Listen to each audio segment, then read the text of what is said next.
bagaimana kalau misalnya membatalkan puasa itu sesuatu yang membatalkan puasa itu sesuatu yang masuk ke dalam tenggorokan. Tapi kalau jenisnya makanan tapi tidak lewat tenggorokan, bagaimana Buya? Itu saja kalau misalnya makanan lewat infus, lewat ketika. Nah, adapun memasukkan suatu, ini betul. Ini pertanyaan memang ada sesuai, biasanya medis. Bagaimana hukumnya? Ada macam suntik, infus, dan sebagainya. Nah, setelah diperhatikan oleh para ulama juga bahwa suntik dengan infus beda. Apa bentuknya sama-sama menusukkan. Kan kalau suntik itu murni obat kan? Suntik obat. Jadi suntik itu, Ibu. Bismillahirrahmanirrahim. Assalamualaikum warahmatullahi wabarakatuh. Buya, izin kelihatan ya. Terima kasih atas kesempatannya kepada saya. Saya nggak bisa digambarkan senangnya ketemu untuk kedua kalinya dengan Buya. Belum lama Buya memberikan manasik kepada kami yang mau berangkat umroh. Jadi ada pelajaran praktis yang selalu saya ingat dari Buya. Belum lama di akhir Januari. Nah, yang saya tanyakan pada kesempatan malam hari ini berkaitan dengan puasa, Buya. Mungkin karena pengalaman beberapa hari yang lalu ada keluarga saya yang sedang sakit, Buya. Kebetulan beliau itu memang tidak pernah meninggalkan puasa yang 3 hari, yang pertengahan Ayyamul Bait. Tapi tiba-tiba beliaunya masuk ke rumah sakit. Mungkin niatnya sangat besar sekali, nggak mau batal gitu, tapi sama dokter dikasih suntikan, katanya itu untuk bukan untuk nutrisi tapi sejenis makanan katanya. Ini jadi gimana puasa saya? Jadi sekalian saya ingat bagaimana kalau misalnya membatalkan puasa itu sesuatu yang membatalkan puasa itu sesuatu yang masuk ke dalam tenggorokan. Tapi kalau jenisnya makanan tapi tidak lewat tenggorokan, bagaimana Buya? Itu saja kalau misalnya makanan lewat infus, lewat suntikan. Terima kasih Buya. Baik, Masya Allah, makasih. Jika ada orang sakit, kemudian menurut dokter tidak boleh berpuasa, dan menurut dokter jika berpuasa membahayakan, maka kalau memaksakan puasa justru malah tambah dosa, bukan dapat pahala. Siapapun. Ingat ini, begitu indahnya. Jadi kalau memang menurut dokter membahayakan, Anda tidak boleh memaksakan diri untuk berpuasa. Sebab kalau berpuasa berarti kita telah wala tulqu bi'aidikum ila tahlukati, menghantarkan kita pada kehancuran, dan itu tidak diperkenankan. Cuman kalau dokter mengatakan nggak apa-apa, cuman ya jangankan kok puasa sunnah, ini puasa fardu, wahai ibu yang solehah. Puasa fardu sekalipun, itu kalau ada orang sakit, nanti termasuk 9 orang yang boleh berbuka puasa adalah sakit diantaranya. Bukan sakit di sini harus jelas dong, jangan tiba-tiba ada seorang anak gadis, saya nggak puasa Buya, kenapa? Saya sakit. Sakit apa solehah? Sakit jerawat, ngaco namanya. Bukan itu. Jadi ada sakit yang memberatkan dia untuk puasa, yang menjadikan puasa baginya berat, dan itu ada tiga tingkatan. Ada orang yang sakit puasa berat, memberatkan bagi dia, dia sudah boleh.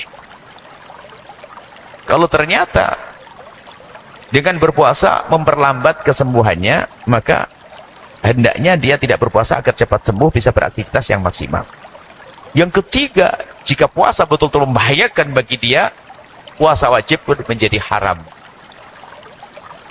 Seperti itu. Jadi mungkin ibu yang saudara tersebut seorang yang sangat solehah, dan sehingga kalau dokter pun juga membiarkan, mungkin penyakitnya tidak terlalu berbahaya. Tapi kalau sampai harus dibantu dengan makanan, nah ini kan menjadi beda, berarti berbahaya. Seandainya bisa dibisikkan, lebih baik tidak usah berpuasa. Ketahuilah bahwa jika ada orang punya kebiasaan baik dari sholat malam, puasa, kemudian kok sakit, maka biarpun tidak puasa, pahalanya utuh. Itu disebut oleh Nabi.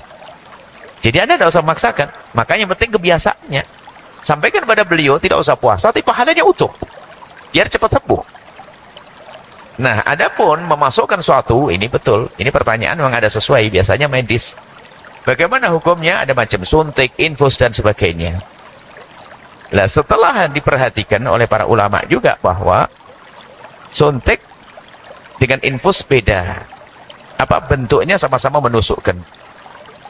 Cuman kalau suntik itu murni obat kan? Suntik obat. Jadi suntik itu, Ibu, tidak membatalkan puasa. Ibu boleh minta suntik sehari 1000 suntik. Bapak juga. Karena tidak dilobang, asalkan suntiknya tidak dilobang yang 5, betul ya? Tidak dilobang yang 5, ada suntik.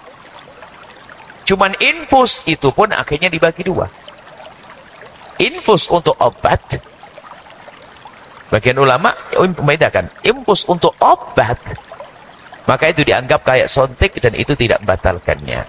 Tapi kalau infus untuk menggantikan makanan, disitulah baru dikatakan membatalkan puasa. Dibedakan. Jadi yang disebut tadi, Ibu, itu termasuk jenis infus yang membatalkan puasa. Jadi biasanya begitulah. Niat baiknya Ibu ya teman saudara tersebut sudah luar biasa.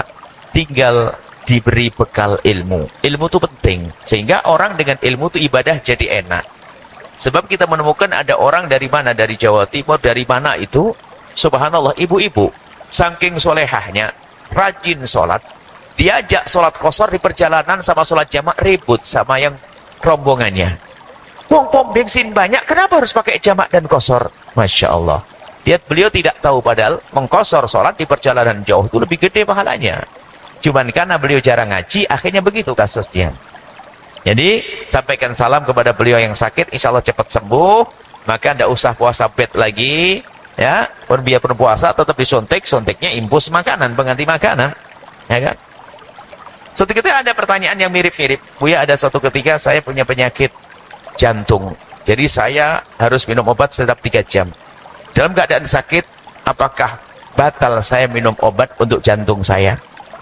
Gimana siapnya, Bu? Hah? Oh ya, batal minum obat, tidak batal, gimana sih, Bu? Terus gimana? Ya nggak usah puasa, memang nggak wajib, orang sakit. Kan begitu ya? Minum obat, nggak batal, bingung dia. Minum obat. Baik, itu saja. Insya Allah Ibu sampaikan salam pada yang sakit, insya Allah sembuh dan mintakan doa. Sebab orang yang sakit doanya dikabul. Sampaikan salam pada beliau, nggak usah puasa, nggak usah maksain. Dan Anda pun juga demikian. Yang sakit jangan maksakan. Ada suatu ketika ada orang di perjalanan dalam bepergian. Bepergian, safar itu termasuk boleh berbuka. Kalau orang bepergian jauh, boleh berbuka puasa di luar Ramadan. Ada memaksakan diri sampai pingsan-pingsan. Kan ngerepoti pingsan-pingsan. Pingsan ngerepoti. Langsung Nabi menyebut laisa min. Ini termasuk bahasanya bahasa himyariyah. Kalau orang ngerti bahasa Arab tuh ada logat bahasa, logatnya orang ahli himyar itu alif lam itu jadi alif mim. Al menjadi am. Laisa minil birri jadi laisa minim birim saumu fil safari. Jadi laisa minal birri as-saumu fis safari. Yang paham, laisa minim birim saumu fim safari. Tidak menjadi sebuah kebaikan kalau orang berpuasa di perjalanan tapi ngerepoti begitu. Pingsan. Jangan puasa, ini Quran dari Allah. Jadi mengerti rukhsah itu adalah penting, kemurahan. Innallaha yuhibbu an tu'ta rukhsatuhu kama yuhibbu an tu'ta'azaimuhu. Innallaha yuhibbu an tu'ta rukhsatuhu kama yuhibbu an tu'ta'azaimuhu. Baik, seperti itu. Terima kasih.